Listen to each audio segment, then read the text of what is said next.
Beypore international water ഫെസ്റ്റിന്റെ സംഘാടക സമിതി രൂപീകരിച്ചു. വാട്ടർ ഫെസ്റ്റിന് മുന്നോടിയായി ബേപ്പൂർ തുറമുഖം സൗന്ദര്യവൽക്കരിക്കാനുള്ള നടപടികൾ വേഗത്തിലാക്കാനും തീരുമാനമായി. ബേപ്പൂർ മറീന മുഖ്യ കേന്ദ്രമായാണ് ബേപ്പൂർ ഇന്റർനാഷണൽ വാട്ടർ ഫെസ്റ്റ് സംഘടിപ്പിക്കുക. വ്യത്യസ്തമായ ജലകായിക മത്സരങ്ങൾ കൊണ്ടും വിപുലമായ ജനപങ്കാളിത്തം കൊണ്ടും അന്തർദേശീയ തലത്തിൽ ശ്രദ്ധ നേടിയ ബേപ്പൂർ ഇന്റർനാഷണൽ വാട്ടർ ഫെസ്റ്റിന്റെ 4ാം സീസൺ വിജയകരമാക്കുന്നതിനായി സംഘാടക സമിതി രൂപീകരിച്ചു. ബേപ്പൂർ രാജ്യാന്തര കലോത്സവം ഡിസംബർ അവസാന വാരത്തിൽ നടത്താൻ തീരുമാനിച്ചതായും അതിന്റെ ഫണ്ട് സർക്കാർ അനുവദിച്ചതായും ടൂറിസം മന്ത്രി പി.എ. മുഹമ്മദ് റിയാസ് അറിയിച്ചു. സംഘാടക സമിതി രൂപീകരണം ഉദ്ഘാടനം ചെയ്ത് സംസാരിക്കുകയായിരുന്നു മന്ത്രി.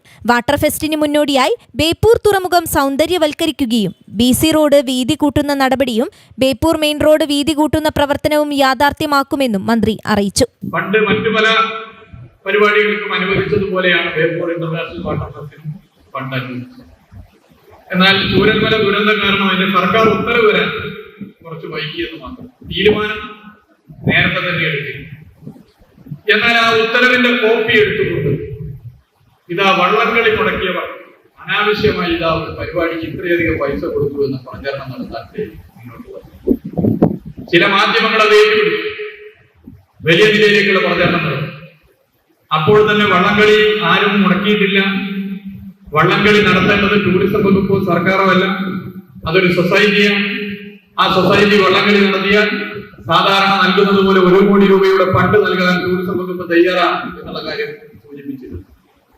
കോവിഡിന് ശേഷം വള്ളംകളി മുടങ്ങാതെ നടക്കണമെന്ന് ഞാൻ തുടക്കത്തിൽ പറഞ്ഞ തീരുമാനം പ്രഖ്യാപിച്ചത് സംസ്ഥാന സർക്കാർ ടൂറിസം വകുപ്പുമായി.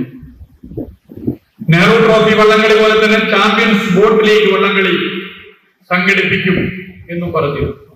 അപ്പോ ആ വിവാദം അവിടെ അവസാനിച്ചു. എന്നാൽ അതിന്റെ ഭാഗമായി ബേപ്പൂർ ഇന്റർനാഷണൽ വാട്ടർ ഫെസ്റ്റിനെയും ബേപ്പൂർ പ്രദേശത്തെയും മോശമാക്കുന്ന പ്രചരണം അഴിച്ചുവിട്ടവർ ആ അഴിച്ചുവിട്ട പ്രചരണത്തിന്റെ ഭാഗമായി ഉണ്ടായ സംഭവ വികാസങ്ങളെ കുറിച്ച് ഓർക്കുന്നുണ്ടോ? അനർഹമായ ഒരു പരിപാടിക്ക് വേണ്ടി സ്വന്തം നിയോജക മണ്ഡലമായതുകൊണ്ട് ഫണ്ട് അനുവദിച്ചു എന്ന് തോന്നുന്ന നിലയിലേക്കുള്ള വാർത്തകളല്ലേ.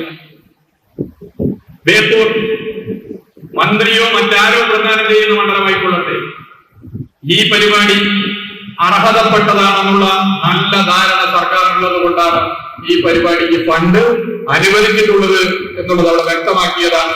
അത് ഇനിയും തുറന്നു പറയാൻ തയ്യാറാണ്.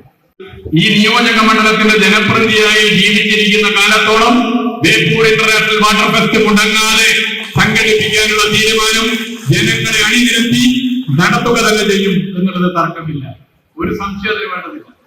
നഗരാസൂത്രണ സ്ഥിരം സമിതി അധ്യക്ഷ കെ കൃഷ്ണകുമാരി അധ്യക്ഷയായി. Collector Snehil Kumar Singh, DTPC secretary doctor T Nikhildas, sub collector ഹർലിൽ R Meena, Farook block panchayat president Shailaja തുടങ്ങിയവർ സംബന്ധിച്ചു. News bureau, Kozhikode.